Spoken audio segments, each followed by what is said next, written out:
Hey everyone, Steven Ray Morris here, coming to you with a little announcement before we get into today's episode, the first See Jurassic Right of 2026. Again, thank you so much everyone for being so supportive in 2025 and just, I don't know, it was just the best year yet for the show. Thank you so much. I wanted to mention very quickly that we have a brand new logo from the very talented artist Abbie Renzema, and yeah, you'll see it all over. And also, this is a video episode, very exciting, with my guest, Lindsey Romain, very talented writer and film critic.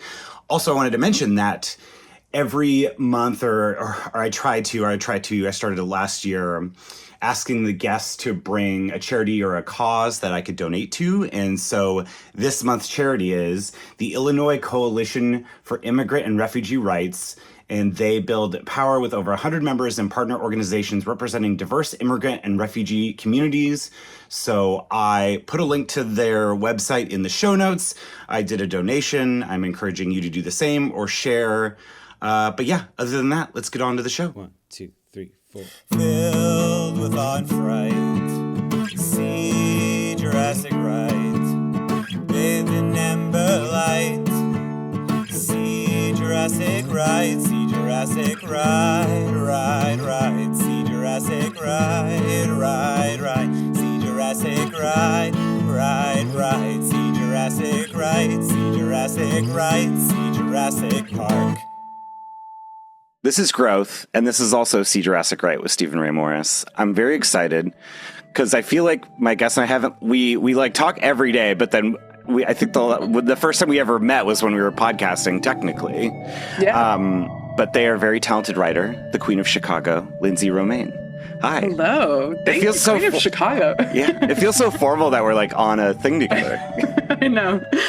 It's almost like awkward, and not awkward, but it's like when you're so used to talking to someone, it's like, how do we adjust this for public? Yeah, our voice memos are our podcasts together. Truly. And I leave a long ass voice memo, so there's some good podcasting floating around in people's text messages out there, including yours. I wish they were easier to save. I feel like I need I save them. That would be like a podcast, right? Where you would just save the voice memos two people send each other over a year. Yeah. And then it turns into like a project. Like a quilt almost of your voice memos. Yeah, you can save them easy, but they just kind of exist in the text then, right? Like you can't save, I don't know how you would save them and then like put them in a folder or something. I'm sure there's a way to do it, but yeah, I always feel awkward. I feel awkward because when you save it, it alerts the text chain that like you've saved it. And I'm like, I don't want to look creepy, but I do save some sometimes either because I want to re-listen, or if it's like someone telling me something complex, like I'll listen to it twice, so I'll save it.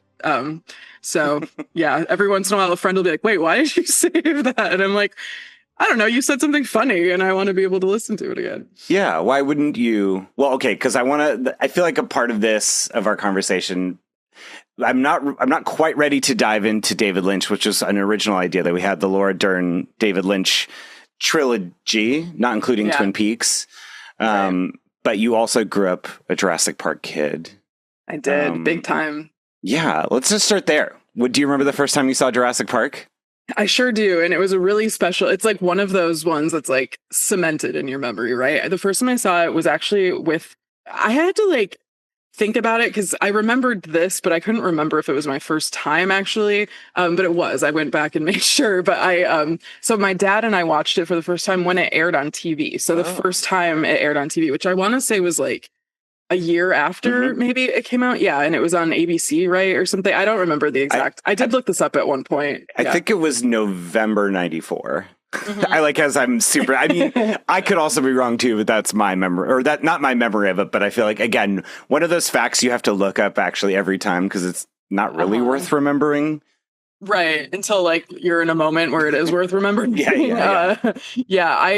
for some reason I had like a memory of seeing it in the theaters, but I must have seen it in like a re-release or something that like melted together. I would have been too young. I think I was 4 when it came out, 5. So, but then, then I watch it when I'm 5 or 6 when it's on TV. But I remember it. My dad, I remember distinctly us making like an evening out of it of like, we're going to watch, sit down and watch Jurassic Park. But what's interesting is like from that experience, what I remember is really interesting because some of it's like I remember stuff from the movie, but I also remember even more about like the environment of like I remember that we were watching it in our living or like our TV kind of room, which looked out over the backyard of our house. And I lived in like kind of a quaint little neighborhood in Michigan, not Chicago.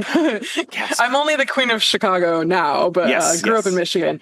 And I remember that there was like a street lamp that was like beaming like a kind of just like a light into the backyard, and that it scared me because there was just like a spotlight, it felt like, and I kept thinking like a dinosaur was going to show up in it or something because I was scared and, you know, young and impressionable. So like I remember that in a weird way. And then I remember the raptors scared the shit out of me. So like, oh wait, am I allowed to swear? So. Yeah. Okay. You can cut that out if you need to. But I remember the raptors scaring me. And then I remember when it was done, like my mom didn't watch it with us. And I ran upstairs and was like telling my mom all about the raptors and was like obsessed. But then I struggled to sleep that night. So like it scared me, but like the whole experience of watching it, I think scared me. But I was a kid where if something scared me, it fascinated me and I was obsessed. So that fear kind of led into like deep obsession and fascination. And then I also grew up, my mom's friends all had boys like my age. So all my friends when I was a kid were boys, and they all had Jurassic Park toys. And so one of my favorite things was like going over to my my mom's children's, whatever, my mom's friends' children's houses and like playing with their dinosaur toys, including one in that one picture that you sent me of you with your like toy. One of my guy friends had like that, you know, oh my gosh, same exact thing. So I used to play with that too. So yeah, that's a lot of lore. There's even more, but yeah, that's kind of like my JP origin story, if you will. What do you think your mom was watching while you and your dad were watching Jurassic Park? I don't know. My mom was a big movie person, so I have to imagine she'd seen it already. I bet she saw it in theaters, like when it was actually playing. But and then maybe just was like, I don't know. My dad and I watched movies, just the two of us all the time. And my mom maybe just like was letting us have the bonding experience or something. I don't know. So I don't remember. She was honestly probably, you remember that show 30 something, the like 90s TV? It was like a drama. I have such strong memories of my mom always watching 30 something. So maybe that. I love that. Yeah. No, that's interesting. So your family was like a movie family growing up. Oh yeah, big time. My mom was like, loved movies, and I remember my mom had like there used to be this like book that it was like a Roger Ebert like capsule review. 1001 movies or something. Yeah, she had that, and I remember that was like my early intro to movies, was just reading through that, and that's how I learned like titles and stuff of movies before I ever knew what they were. So a lot of my like education, I suppose, came from that book, but like it played out over years because then I'd be like, oh, I remember this from that book or whatever. And then my mom was also a big like musicals person, so I was really raised on like the MGM musicals, Judy Garland and all of that. And then my dad was like the horror action whatever guy, so I kind of, you know, depending on the parent. yeah. You got a full education. I did. Have you seen, how many of that Roger Ebert list have you seen? Oh my god, great question. I mean, probably not.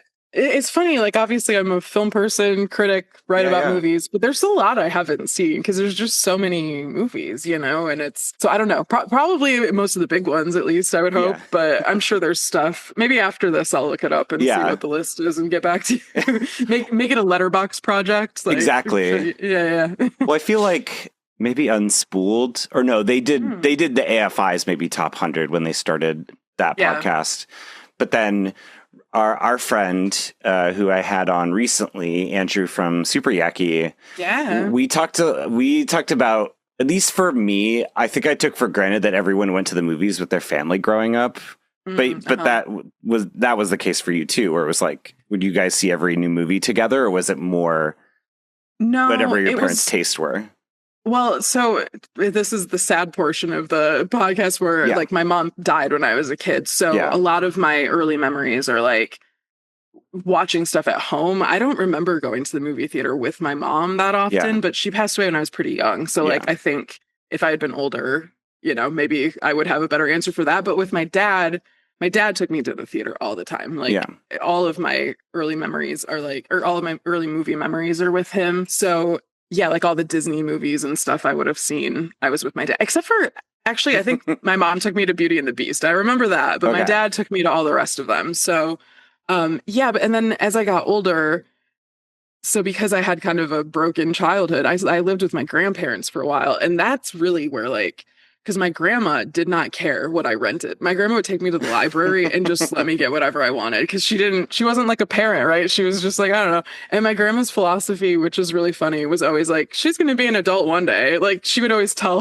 that she's like, she's going to learn about this anyway, so she can watch whatever. I don't know. I don't know how much she like was fully grasping the fact that she was letting me rent like she let me rent the movie Carrie when I was seven or eight. So like that's what we're talking about. She just didn't have oversight. But in that time, I really developed my taste because my grandma would just let me rent whatever. So, and then when I got older, I moved in with my aunt and uncle. They adopted me, and we definitely did group families, like family movies all the time in the theater. So yeah, I don't know. A lot of my viewing experiences growing up was at home, though. Like the vast majority of my memories of watching movies was at home. Well, it felt like it was more.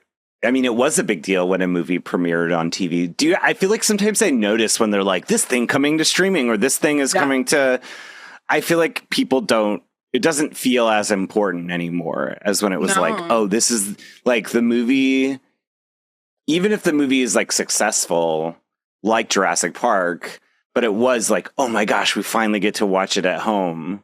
Yeah. Well, I think too, because obviously we didn't have like the internet in the same way. And so you couldn't just be like, oh yeah, I'll be able to stream. Even if like you didn't catch the premiere, right? It's like when it streams, it's like you just know it's going to be on the internet forever. Back then, it's like, you know, it airs on TV once and then you might not see it again you might not have a way to see it again because stuff took forever to come out on video too. So I don't think it was, maybe you know when Jurassic Park was released on video, but I mean, like I think around the same time at least. Yeah. Like, do you remember the last time that you watched a movie? Because it was kind of recent for me where I had seen a movie in theater and then actually was like, oh, I actually can't wait to like, because The Substance came out on Halloween last year. And so actually did like tune in the moment, even though I had seen it in theater. But I feel like, again, like I don't have a sense of urgency when something comes to streaming if I've seen it already. Yeah, I think if I've seen it already, no, same. And also like I'm also spoiled a little bit as someone who has like some access. So sometimes I can get screeners to stuff, you know, or like I have friends who work in programming and stuff. So like there might be a movie on the Plex or something, you know what I mean? So it's like I get a little bit, I don't have that same excitement. Yeah. I do like, you know, I like physical media. I'm not one of the people who like buys everything on physical media, but I do get excited. Like my version of that now is like a Criterion, like something coming on Criterion that I'm excited about. But no, I can't remember. I'm trying to think though, like even when would have been the last time I got excited as a kid for like something premiering on TV, you know, that you're like waiting for. And it was probably like Disney stuff. Like, you know, like if a movie had been a Disney movie in theaters and then it was going to premiere on like the Disney Channel. But I don't know. I'm trying to think. Yeah, or Lilo and Stitch, maybe, but no, I don't know.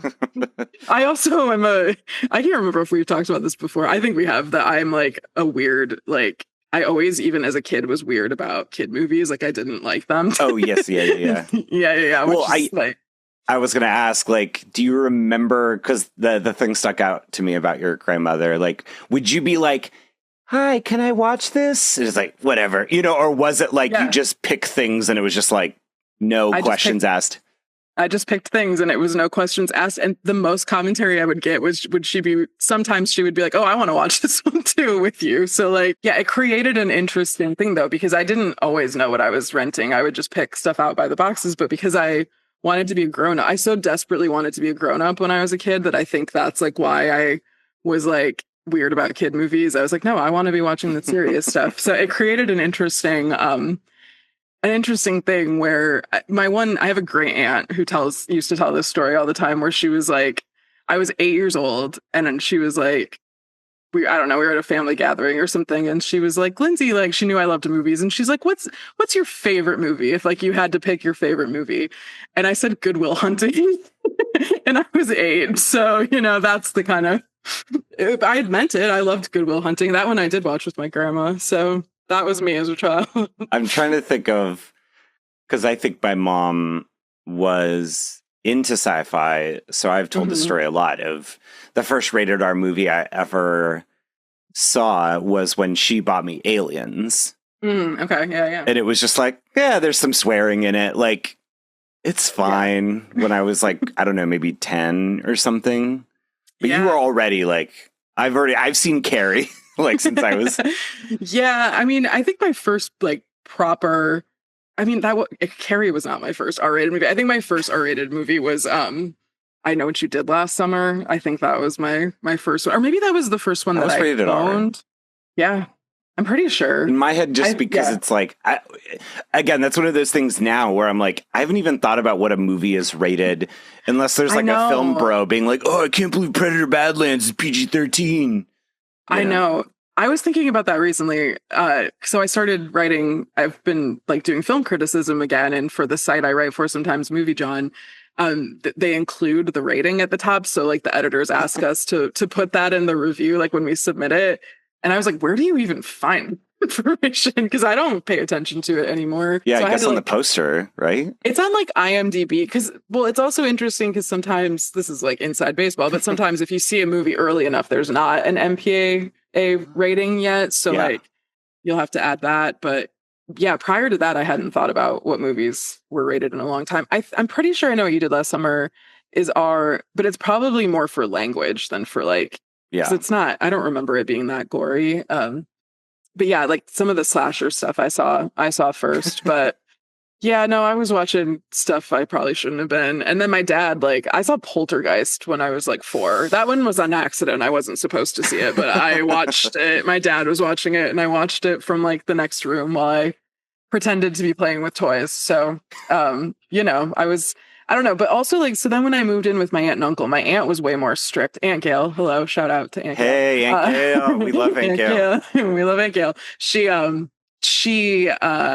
was more strict about kind of like what I was allowed to watch. And so she would sometimes be like, you can't watch The Exorcist. She wouldn't let me watch Blair Witch Project. She was like certain horror movies. And then also, I think it is fair because I moved in with her when I was 9. So, you know, like, yeah, I think it's probably good to have some rules. But because whenever she would tell me something I wasn't allowed to see, then I'd be like, well, I'm going to my dad's this week. And you're like, I'm going to Grimm. Like, I would always watch the stuff because sometimes she would tell me I wasn't allowed to see stuff I didn't even know about.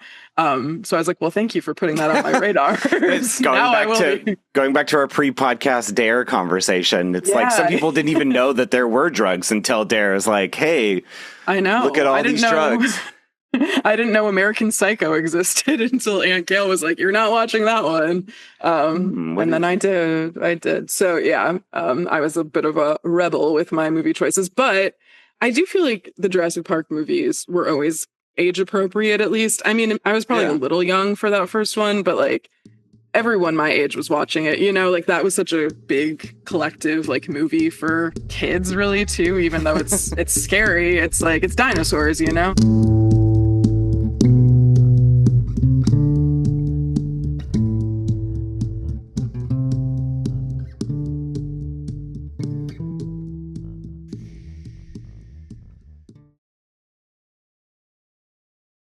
Yeah. And then Lost World, as you know, as I've told you, that was the one that I was like I was already actively then like a Jurassic Park fan from the first one. So that was the one I was excited for it to come out. I got like toys, and then I had my birthday, which I'm going to I don't remember exactly what birthday. It must have been my 8th birthday, 8th or 9th when it came out. I had a Jurassic Park or a Lost World themed birthday party at my grandma's. Chef's kiss. That's so specific. I know. I realize I have this in front of me right now. Oh, because they released this year 2020, or I should say, well, if this comes out at the beginning of 2026, like the Comic-Con exclusive this year was the T-Rex, like the San Diego T-Rex from Lost World. Oh, hell yeah, that's awesome. But they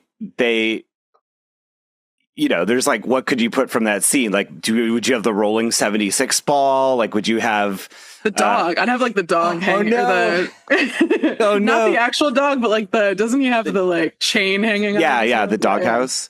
No, but they instead made it like, again, I think if you made The Lost World in 2025, the T-Rex would have been rampaging through San Diego Comic-Con. So they actually put like a guy in one of those inflatable dinosaur costumes. And so Incredible. that's like the set. And it's like rampaging through San Diego. That scene, the like San Diego scene, which, as I know, is like at the end of the movie, kind of like not that long or whatever, but like that was, to me, like I remember that in the marketing. I remember like that was what I remembered the most about the movie for a long time, because when you're a kid, like the set pieces that really strike you are the ones that like loom large in your memory. So I was very into the San Diego portion of that, but I was into the whole thing. I was so excited for that to come out, and my party would have been before I'd even seen it. I think maybe not actually. Well, because it came out in May of '97.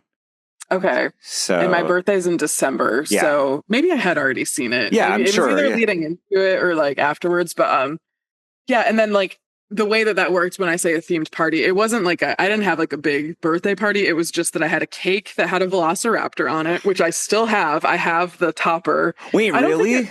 Yeah, it's at home. Like I don't have it here, but like at my childhood home, but I still had it, and it was like, I don't know if it was supposed to go on a cake or if my grandma just put it on the cake, but it was like it was like a kind of a flat thing with like rocks and stuff on it, and then just like a velociraptor like with its mouth open kind of screaming, and it was just stuck on my tape. And then I got I got Lost World clothes. I had got t-shirts, I had like socks, I think I got a backpack, and then like toys. So it was all my gifts were. You were decked Lost out. World. I was decked out when I was that age too, because again, all my friends were boys when I was that age. So like I kind of dressed like them sometimes too. Like I liked to be a girly girl at times, and then I also liked to have like, I wanted to play on the playground with the guys, so I liked having the same clothes as them. So it was some of that too. They were. Yeah. I do like that there is some nostalgia for how ugly 90s tie-in clothes were. Like bad, yeah. I forget if I've ever showed you, but I recently, and I think it's basically the same shirt or similar, but it's like of like two Naboo starfighters from like Phantom Menace, but it's got that weird like jelly like plastic like embossed.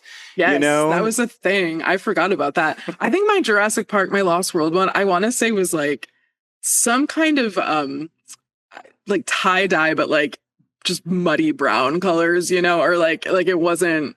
I'll see if I can find it. They were probably like Walmart branded or something. Like they weren't nice fancy ones, but it was like, I remember it being kind of like a mucky brown color with like raptors on it. So not the highest quality or most like fashionably colored, but well, that movie is weird because it is like very, or I'm curious if you've reevaluated it all, but I feel like at least in like film critic circles, it's kind of like talked about as like, oh, that's the mean Spielberg movie. Yeah. Like that's the one where he's like,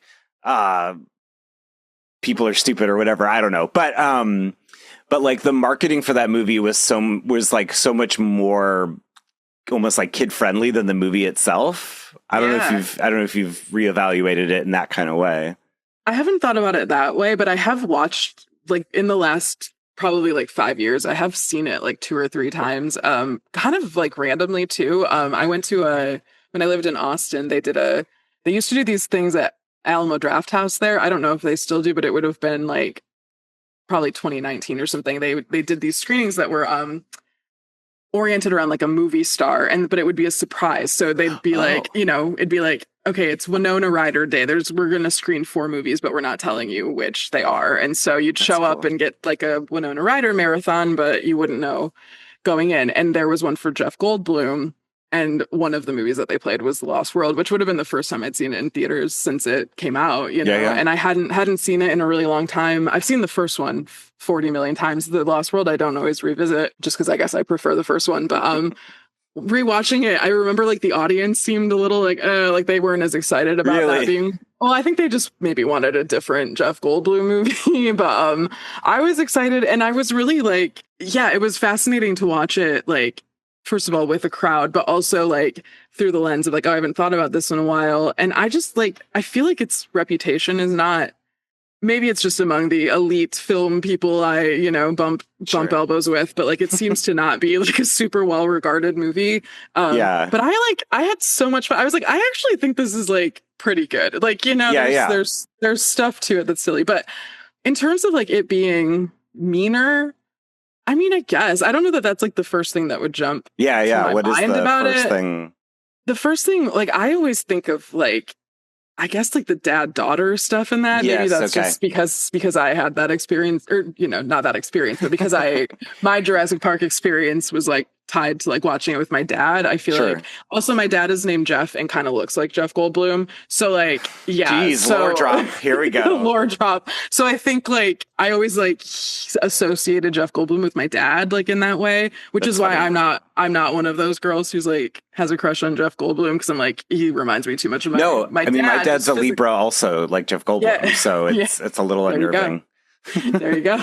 I know, it's like when you have that association. So when I think about it, I think of like the nice dad-daughter stuff, and I think that doesn't feel mean to me. So it's not my impression of that movie, but it's interesting. Maybe now I'll rewatch it. Yeah.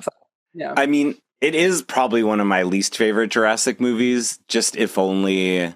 I mean, I say that and I love them all. You know what I mean? It's like Star Wars. You know, it's like you'd really have to do a lot of damage to like not be enjoyable.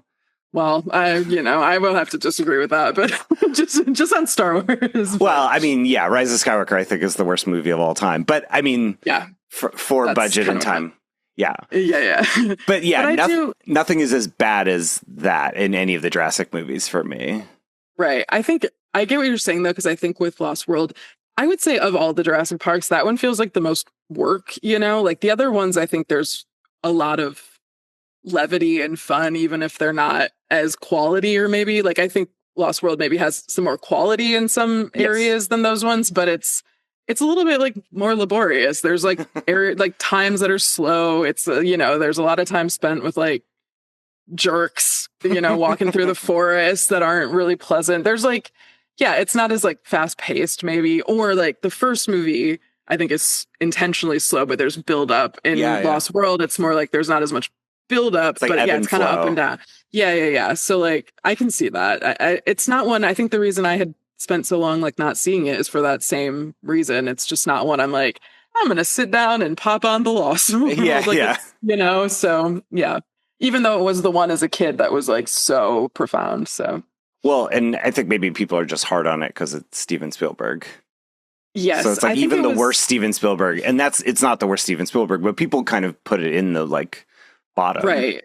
I think not the bottom, but you know what I mean, like in the right. I think it was in the blank check episode where one of them mentioned that it's that the Lost World is like the worst.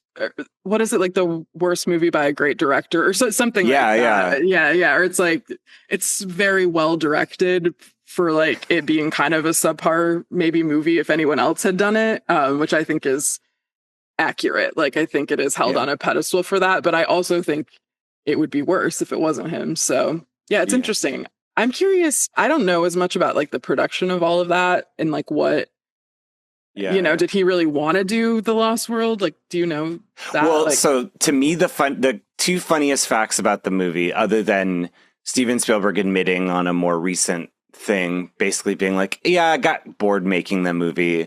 So that's why he decided to do the San Diego stuff. Okay. So they had literally been filming. There's a great behind the scenes, Jodie Duncan, I always have to shout out because she did 2 really great behind the scenes books. Like when they used to do behind the scenes books of movies. They still do sometimes. Spielberg still does. I have his West Side Story behind the scenes. Wait, really? Oh, that's so cool. Anyway, go on. But Jodie Duncan, did one for Lost World, and like it's like, leading up to it, and they're just like, because the movie was supposed to end with the whole like Vince Vaughn in the worker village, and then the helicopters taking off, but then there was going to be like pteranodons attacking the helicopters, and that's how the movie was going to end. Got it. So the whole San Diego sequence was like, we need to do something like right. I knew the San Diego stuff wasn't in the book, right? So like they that makes sense that would have been a Spielberg thing. I don't remember if I think I did read The Lost World. I've read I actually remember I just recently reread the book, the first Jurassic Park book, and then I didn't feel compelled to read the second one. But the San Diego, which is no mark, I should add, no mark on the quality. I just had other stuff to read. But the first Jurassic Park is a great book. Yeah. But I feel like that San Diego sequence, even if I didn't know that just feels so Spielberg-y, right? Like that just like has his thumbprints all over it. So that makes sense. Just like adding something. His whole thing is like adding the unordinary to the ordinary, right? Like that's a big thing of like E.T., Close Encounters, you know. Yeah, it feels more E.T. having rewatched it recently. But that the other fun trivia about the making of Lost World is that, you know, Jurassic Park comes out, obviously is like such a huge success. And basically Steven Spielberg is like, Michael Crichton, I beg you, my brother in arms, please write another book so that there's some legitimacy to me doing a sequel. Right. And then, you know, if you had read the Lost World book, you realize that like most of the book isn't used for the movie. Okay. Yeah. Maybe like, I haven't read it. Yeah. Cause it is just, Kelly in the book isn't Malcolm's daughter. It's just like another pair of kids. That. Yeah. Okay. Yeah. Interesting. Maybe now I'll go back and reread it or read it, I should say. Because I read the first one back a long time ago. And so like, it's possible I read The Lost World around that time. I was like a big, you know, to add more lore drop, a big reader. So, you know, as a young person. So there's a lot of shit I read that I probably don't remember, but yeah. Yeah. Just, I was recently telling somebody, I was like, I remember being forced to read The Giver for some reason. That was in school. We had to read that in school. Oh, maybe that was it. Yeah, I feel like it was like 5th grade. That one is one I feel like would be kind of creepy to reread because I think my sister reread it recently and was like, ooh, that one's way creepier now. Like, because there's, you know, I don't know, parallels. For sure. I don't even really remember what that one was about. The old guy who could see colors, right? And no one else could see color. Oh, yeah. Taylor Swift's in the movie. I know that. What? Okay. Okay, we can't go down that rabbit hole. But you reread Jurassic Park recently. What spurred that on? I don't remember. I think actually, not to reference Blank Check again, I think, we talked about that. I think I just listened to that episode and they mentioned the book and I hadn't listened to it or I hadn't read it in a long time. And it just like sparked an interest. And my experience reading it was that it was terrifying. It's really scary. It's like really scary. I was maybe texting you about it. Like all this stuff in like the hospital at the beginning of the book is really scary. The visuals of that, where it's like in the book, for those listening who might not know, like the way that book opens is like, you don't learn about the dinosaurs right away. I think it's not even until like page 30 or something that they say the word dinosaur, but it's it's like set in a hospital and like someone's brought in who has injuries and the doctor's trying to like figure out what the injury is. And it's this young man who's like all ripped apart and trying to say the word raptor to her, but she doesn't know what that means. And then like what are the little dinosaurs called? Compies. The compies. And then they're in the first one. I know they're only in the second movie, but they're in the book and they sneak in and like eat a baby. It's like real dark. Yeah. Everything in the hospital is really dark in that book. And it sets you up as like a shit. So it's mean. It is a mean book compared to the movie. And I do know Spielberg, you know, got credited, I suppose, with softening it a little bit or criticized. But it's scary. It's scary and gross. Yeah, no, I mean, I started to reread the book again this summer, mostly because anytime there's a new Jurassic movie, I'm like, that original book has so many scenes in it that weren't in the original movie, and they keep just taking more and more from it to put in. Like, I love that. The river raft sequence was in Jurassic World Rebirth this summer. Okay. This past summer, they were like, oh, that's a cool sequence. Why don't we just like, you know, apply it to this new thing. Yeah, no, there's still stuff in that book. Like, I want them to do a scene where somebody has eggs that they inject with poison, and then like the velociraptor like bites down, and you know, like, love it. Yeah, there's I didn't think about that with the raft, because I was saying something similar where I was talking to a friend and I was like, there's so much like good scary stuff in that first half of that book that I don't think has made it into any of the other ones, minus the Lost World with the little girl. That sequence is from Camilla Bell. Jurassic Park. Camilla Bell. I know, to tie it back. But she, that's in that book. I was like, the stuff in the hospital, that could be like its own movie in some ways, or like, you know, an element of a movie. So I love that. It's like you can still pull stuff from Mikey Crichton's, you know, brain. Yeah, I mean, that was like part of Rebirth, was also basically just taking a ton from the Lost World novel. They're like, fine, if you're not going to use it, we'll use it in this one. Maybe I should, because I still haven't watched Rebirth. Maybe I should read Lost World and then watch Rebirth. I do have to watch it because I'm in my Critics Association now, and I got a screener for it for consideration. So, you know, we'll be doing that. But now maybe I'll do Lost World first so I can be a know-it-all. Know-it-all. You're like, actually, this sequence was taken from, and this line is a reference to. I mean, I love having book insider knowledge like that. It helps me feel smart. So maybe I will.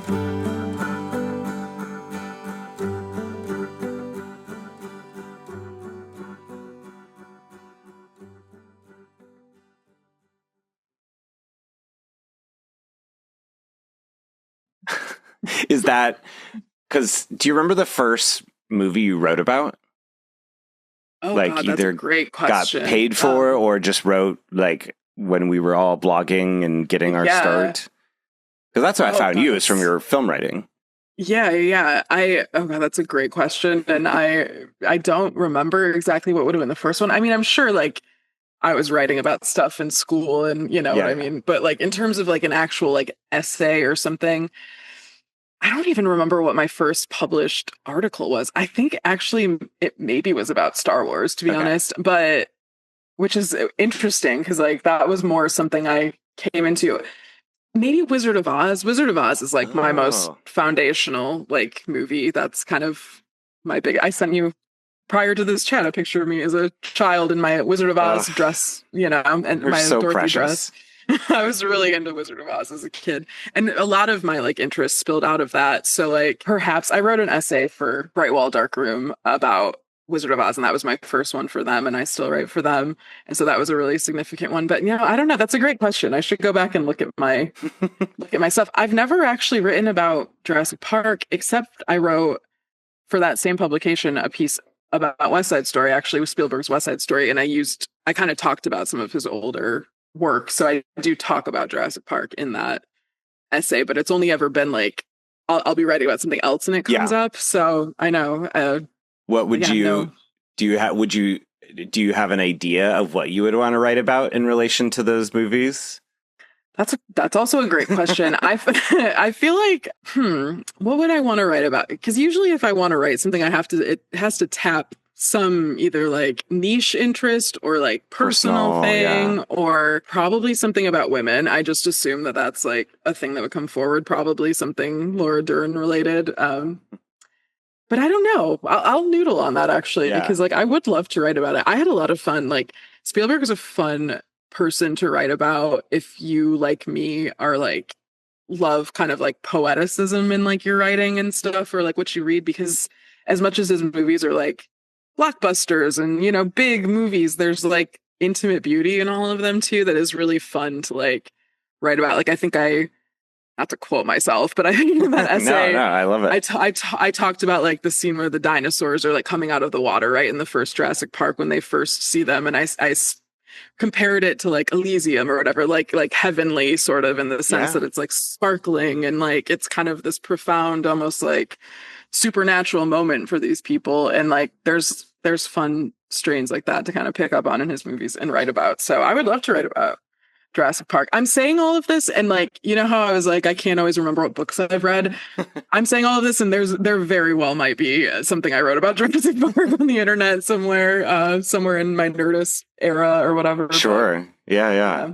I mean, I just remember because there was that time where a lot of people wanted to start writing on the internet professionally, and so I feel like there was this kind of like write a bunch of shit for free, just put it up, you know. And so I have very distinct memories of doing a gender swapped Jurassic Park that I thought was really fun. Elizabeth Moss as Grant and Ryan Gosling as Ellie Sattler.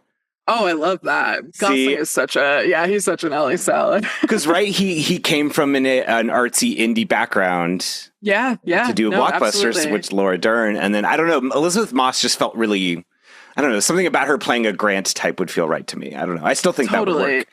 She's got like kind of like you would believe her digging up dinosaur bones, right? Like sometimes with actresses, you're like, I don't believe that your hands, you would be okay with your hands getting dirty, but I bet she would. She's pretty real like that. I've interviewed her before, and she was one of my favorite people to interview. She was just super, super normal, you know? Like I know that sounds silly, but like, I don't know, just like easy to talk to. Immediately was like, oh, I like your hair, like, you know, just like friendly. So I would buy her as Dr. Grant. I also was like, not to be weird, but I had like another not to be weird is like I should just caveat most of my conversations with that. When I was younger, I also had a huge crush on Sam Neill. I mean, when I was like young, I had a huge crush on Sam Neill. So he was part of my love of the movies. Not Jeff Goldblum, not like, you know, probably more age appropriate. I just like loved Sam Neill. So you're part of Sarah Iyer from the Percast. That was a big topic during her first See Jurassic Right. Just about how hot Sam Neill is. I feel like she was so hot early on the train. What? Yeah, it is. Because he leans into, because I was rewatching JP3 and I was like, he just works well as being a grumpy Gus. Yeah. Is that it? Well as being, probably. I mean, I think also like, I don't know, like I like my celebrity crushes tend to be guys who look like people you'd see in the real world. I'm not really like that fascinated by super prettiness or whatever. So I think there's just something like tactile about him that that's a great compliment. Tactile. Yeah. He just like looks like a guy you'd see in the world. And there's something hotter about that to me than like, you know, than a Ryan Reynolds or I don't know, six-packy type of guy. Like I like a scraggly person. So like I think it was probably a little bit of that. But also like it wasn't just Jurassic Park. Like I loved him in there's this really like weird old Snow White movie. I forget. It's like oh God, what's it called? It's like a horror movie. Sigourney Weaver plays like the evil queen. Whoa. And and Sam Neill plays like the huntsman in this. Like what? Wait, what is this movie? Yeah. Oh my God. Hold on, I'll find it. What the hell? I would totally watch a Sigourney Weaver Sam Neill movie. Yes. Okay, it's called Snow White: A Tale of Terror. It's from 1997. What? This is after Jurassic Park. After Jurassic Park. Wow. Yeah, 97. Yeah. Oh wait, no, I'm sorry. He's not the huntsman. He's the father of like the girl. Yeah. I rewatched it recently actually, but I will admit it was a little bit of background noise. White? Monica Keena. Do you remember Monica Keena? No. She was like oh God, I loved her too. She was kind of the like Michelle Williams, Kirsten Dunst, like kind of that like era, Rachel Lee Cook, kind of in that era of young women. And then I think she had some troubles, so I don't know what became of her, but she was one of my faves. Anyway, weird movie. Another one I just picked off the shelf at the video store and knew nothing about. So, but it's good, or probably not good, but it's good if you're a Sam Neill girly. But yeah, that probably accounts for many of my rewatches in Jurassic Park. Oh, my friend too. I have to, before I forget, because that just reminded me. My friend Kim, my best friend Kim. I told her I was coming on this podcast, and she was like, "Oh, what are you talking about?" And I was like, "I think like nostalgia around Jurassic Park." And she was like, "Oh, you should talk about Easter as fuck." So this is a thing that my friend and I did in college, where we stayed home for Easter because both of our families lived far away, and we didn't want to travel just for weekends, so we made it like a thing. And one year we were like, you just want to like go Easter as fuck. And like what we meant by that was like we got dressed up in like frilly got it. You know, like almost like we were going to like church, but like super like Eastery looking like outfits. We made like a huge brunch. We were just like leaned into it. It was like our first kind of like adult, we're planning the holiday thing. And so we jokingly called it Easter's fuck. But then we were like, we need a movie to watch. And we decided that Jurassic Park was going to be, the first one was going to be our Easter movie. Because we were like, eggs, you know? Yeah, that's what I was about to say. Yeah. That makes sense. So I think that's like what started it. But now it's my Easter movie for that reason. But she just wanted me to shout out Jurassic Park Easter as fuck. So I love that. It's for you, Kim. It's funny. I think because it originally premiered on TV in November, Yeah. I associate it with a thing. I think of it. I mean, we're recording this around Thanksgiving. I associate it with a Thanksgiving movie. That's perhaps more appropriate, but like I do think that's an interesting What do you prompt when it associate? comes. Yeah, and like with movies in general, like why when do you rewatch them and like why, like I think a lot of people watch like Lord of the Rings over like Christmas time, right? Like that's a thing, but I think it's largely because those movies all came out over Christmas more so than it having like a Christmassy theme, Yeah. So I think sometimes like when you first see a movie, like Yes. like implants like the time that you associate it with, and therefore like when you want to watch it. Clearly, I couldn't remember the first time I watched it, so and just because I just had to look it up because I'm totally wrong that it did premiere. Well, now I have to double check if AI is wrong, but I believe it actually premiered in May of '95, which that sounds nuts to me. Maybe the VHS came out in '94. Now, because we've been talking about it, I want the audience to go on a journey too of us. They've been screaming at the start of the podcast. I know. I thought about looking it up as I was saying that, but that was like right at the beginning of the podcast. I was like, I don't want to just be on my screen immediately, but no, it came out on VHS in October. So I'm like, why do I? I definitely saw it when it was on TV. So I guess I would have seen it. Like I guess like a year and a half after it came out. Then that's so wild. God, but it was so in my memory already. Like I said, I probably was playing with the toys and stuff even before that. So that was another thing though, that like it used to be like that with movies. I'm sure it still is for like little kids, but like you're familiar with something from the toys almost more than the movie at first, right? Like Star Wars and stuff too. So interesting. That reminds me that for me growing up, the original Star Wars trilogy, like basically up until the special editions came out, to me, all the Star Wars movies were one movie because they would just be on TBS. And you're just like, here's, Obi-Wan getting yeeted, whatever, turning into a ghost, and then you're seeing like the Ewoks and Jabba's, but like it all was just kind of one mishmash. Yeah. No, that makes sense. I think I was similar with Star Wars. I had an older brother, or he was my cousin, but adopted, raised with him, my older brother. He had all like Star Wars toys and had like a VHS, like the 3, like the trilogy on VHS and like the gold. But I think it was like you could get gold or silver, and one was like widescreen or full screen. I don't remember, but we had one of those, and he would like play with the toys and have that on in the background. So like I didn't know like the delineation similarly between any of the Star Wars movies really until I was older and like properly sat and like watched them all. Probably when the prequels came out, because I did see all of those in theaters. So but similarly, like I knew like the Millennium Falcon and Han Solo before I probably even saw the movies, because just the toys were around. So you're right. It probably is still that is never going to change because people don't grow up in vacuums, and you grow up seeing. Is there like a toy growing up that were all the toys that you had growing up, were they things that you were also obsessed with, or was it because I feel like I had a Matthew Broderick toy from Godzilla, you know what I mean? Like I liked that movie, but I wasn't obsessed with it, but I weirdly just had a toy from it, That's interesting. I think mostly the toys that I had were things that like I was interested in. But I certainly like probably inherited toys from like older siblings or friends that I didn't really know. But no, I think also I was so like particular about toys, believe it or not, like particular and controlling about like the kind of stuff I wanted to be doing.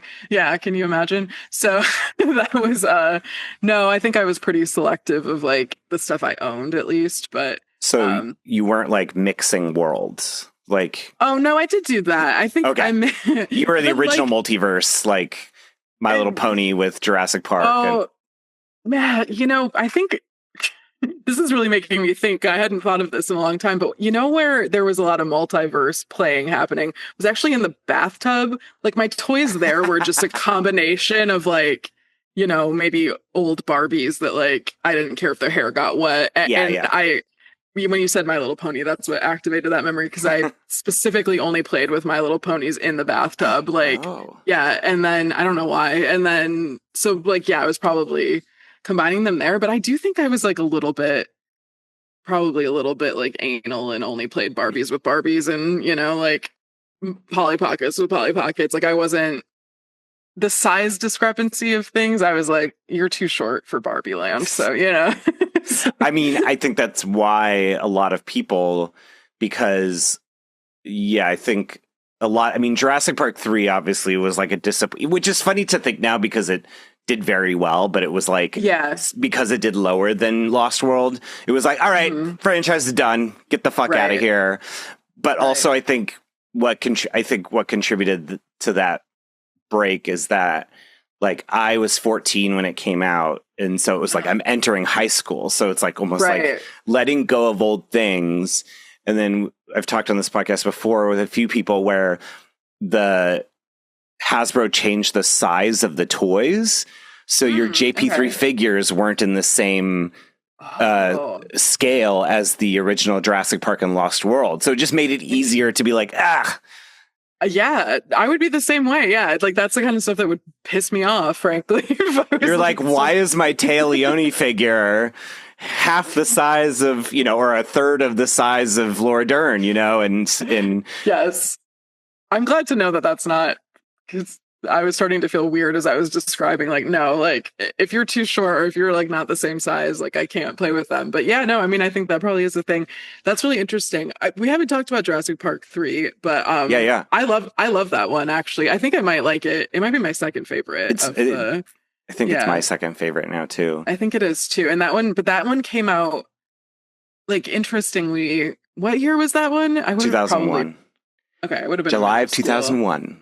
I'm manifesting it now. Rosie Knight and I, we're manifesting it. We're gonna have a screening for the 25th anniversary this year. We're manifesting it. So we'll see. We'll see. We're working on the details, but yeah. If you do it, I'll make a promise right now that I will come to that if you're able to manifest it. So maybe through that power. Yes, we'll make it happen. I would love to see it. Also, we love Rosie Knight, so I would love to hang and watch it with you guys. That would be so. All right, we really have to. We have some email. Well, we're working on it. We've started planning more recently for serious, but that's the thing. Like I saw The Lost World in theaters for the first time since I was a kid this year or last year, because Jurassic Park isn't special in the theater anymore. It truly is just like, I see it maybe like twice a year in theaters again. It's like really, and then JP3, there's no revivals. There was maybe like one Alamo Drafthouse screening like a couple of years ago that somebody told me about, but did you saw that in theaters too? I did. And that one I saw with my family, like a group. You know, we all went and saw it. I don't remember where or exactly like the details, but I know I saw that one in theaters. I remember I had a crush at the time on Trevor Morgan. Trevor Morgan, yeah. I had a big crush on him at the time. And I think that also, what I'm learning through discussing this is that, like, you know, if I had a crush on the guys in the movie, I was like, yes, there. I mean, age appropriate, you know? You know, he was age appropriate, yes. I will say what'll make him more attractive is that now he just mostly posts on Instagram helping the elderly in his, like, community. Aww, like, that's incredibly sweet. Here's Greg, he's a Vietnam vet, and, like, I come and visit him, like, twice a week, and I'm just like... That is so endearing. I'm glad to know that, you know, at least one of my celebrity crushes turned out nice. Maybe the only one. Well, no, Sam Neill. Sam Neill's great too, right? Yeah, he's just Sam like Neill's on his farm in like New Zealand with his sheep and stuff. Yes, we love him. That's cute. I didn't know that about Trevor Morgan. He kind of fell off my radar. I don't think I've even said that name out loud until I was just now thinking about it. But I had a crush on him. He was in that movie too.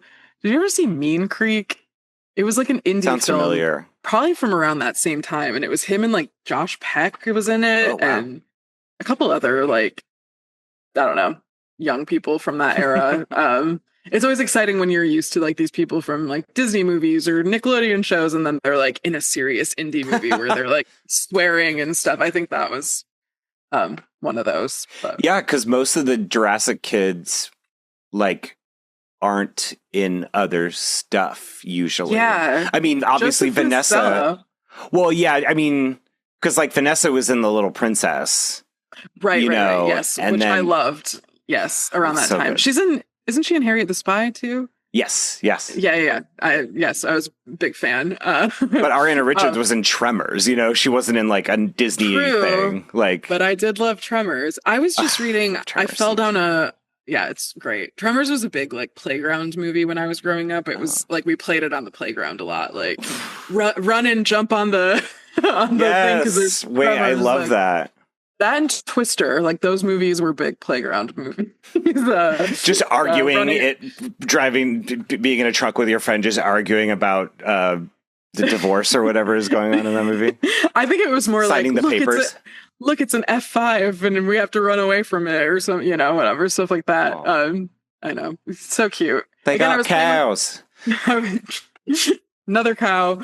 I was playing with the guys again. My friends were all boys, so I think that's probably a lot of it. That makes me sound like a pick-me, but it was genuinely just like how the cards fell because of my mom's friends. Literally all of her friends had boys, so my age. So, but wait, what was I just talking about before that? Playing on the playground, playing Tremors. Playing Tremors. Oh, the kids. So the other night I was like, I fell down. I don't know if you fall down Wikipedia holes every now and then, but I'll have like I'm like, okay, it's a big Wikipedia night. And my Wikipedia night the other night was AI, but the movie, the Spielberg movie. Yeah, the Spielberg movie. The development of that. And then I opened up a lot of other tabs on that Wikipedia and fell down other holes. But one of them was that Joseph Mazzello, right? Is that how you say his name? Yeah. Was Timmy in the first movie, that he was originally Kubrick's choice for the Haley Joel Osment part, and he like screen tested for it with Kubrick like back in the day, which was like crazy. Obviously didn't work out because by the time they made it, he would have been too old. But that's a weird. That makes sense. Yeah, but just like a cool other in another universe kind of thing. He's in the Kubrick version of that, but he's gone on to do a lot of stuff. He's like a regular, like Ariana has become a painter full time. Yes. I remember her.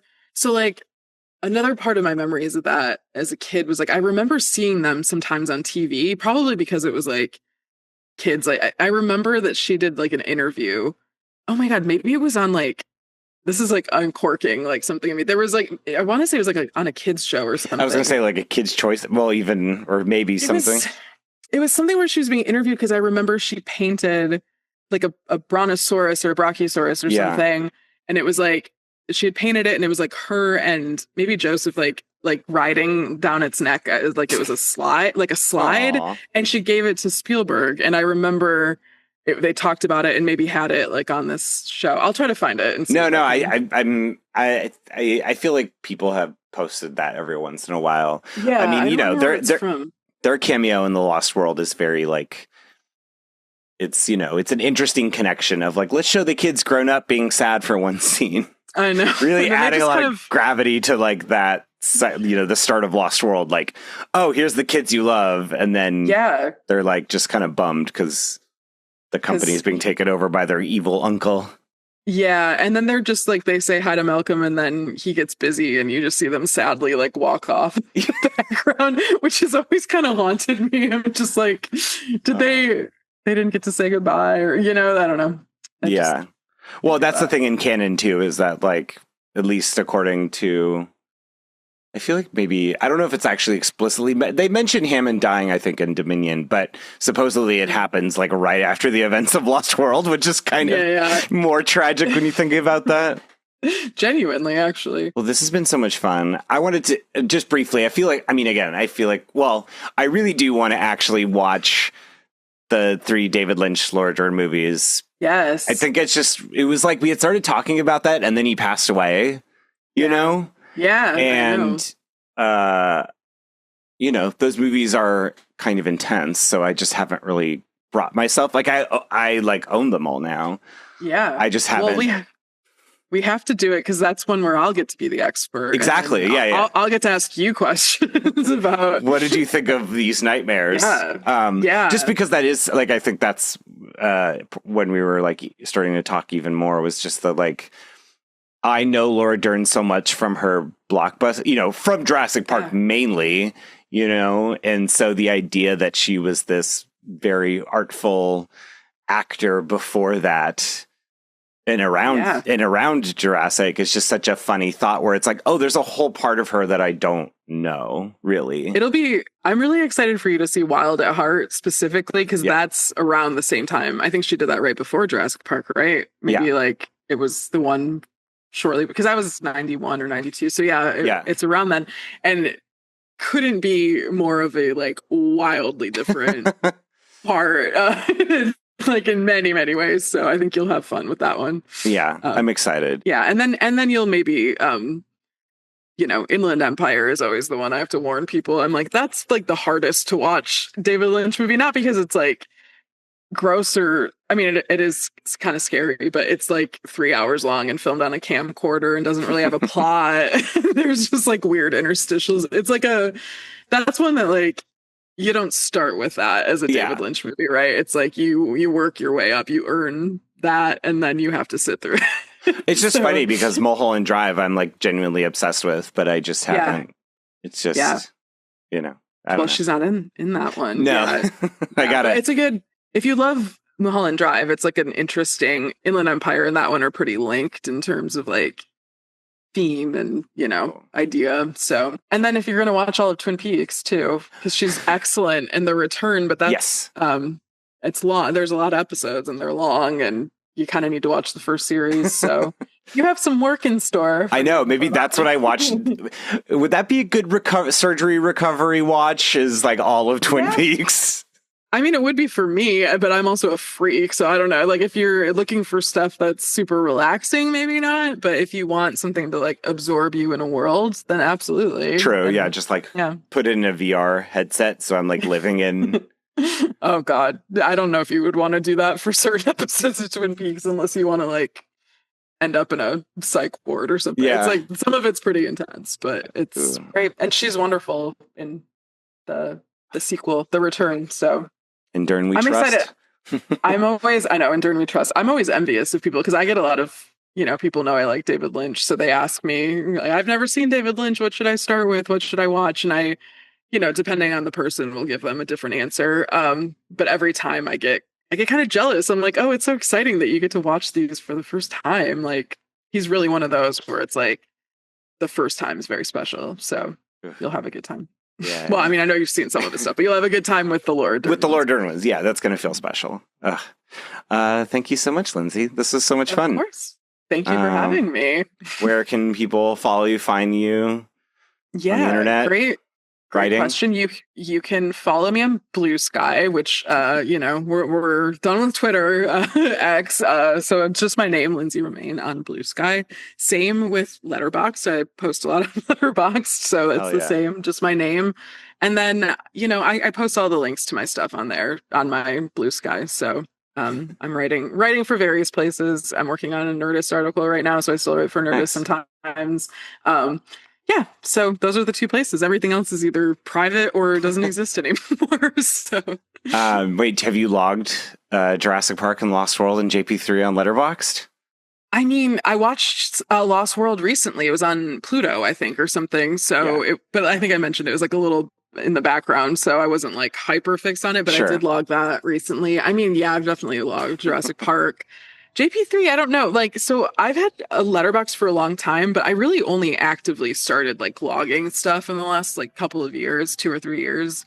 So I've probably marked it as like seen, but I don't know if I've like logged it. Sure. So, yeah. No, I mean, I've only done it for, I think this is the first year. Yeah. Or no, last year was the first year. So I was using it wrong for a long time, which is really embarrassing. What's wrong? For a long time, I wasn't really like active in it. I just kind of logged in sometimes, and it wasn't really until it started getting more popular that I think I was like, oh yeah, I've got that. But so, when I would watch a movie, I would just find the movie and then I would hit the little like eyeball button and just mark it as watched. But that doesn't log it. You have to actively like log a movie. Oh, got it. So I was marking stuff as seen, but I wasn't logging it. So like I wasn't tracking like when I saw it, where I saw it, whatever. Oh, got it.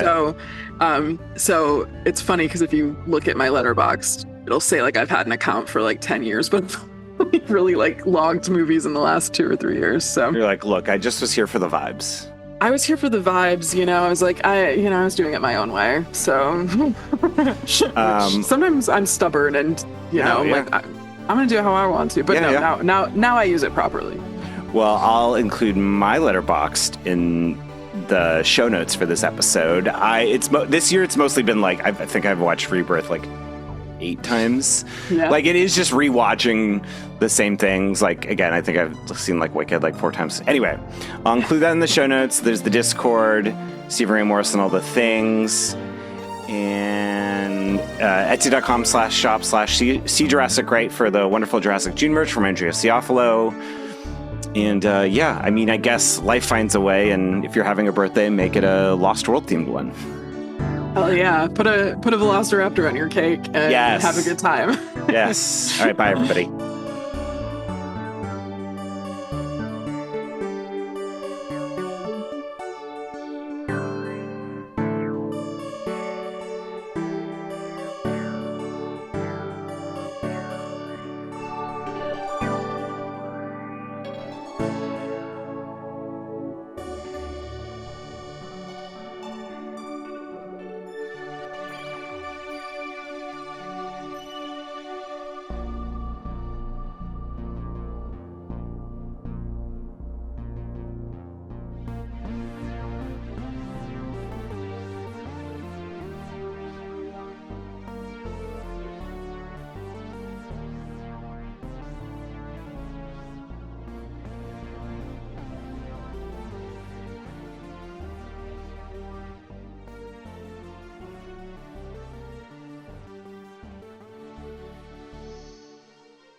I was going to say, because we were talking about vacuums, to me, one of the most adult decisions I've ever made, besides getting Penny Lane, was choosing a Dyson with my Best Buy gift card over buying the X-Files Blu-ray box set.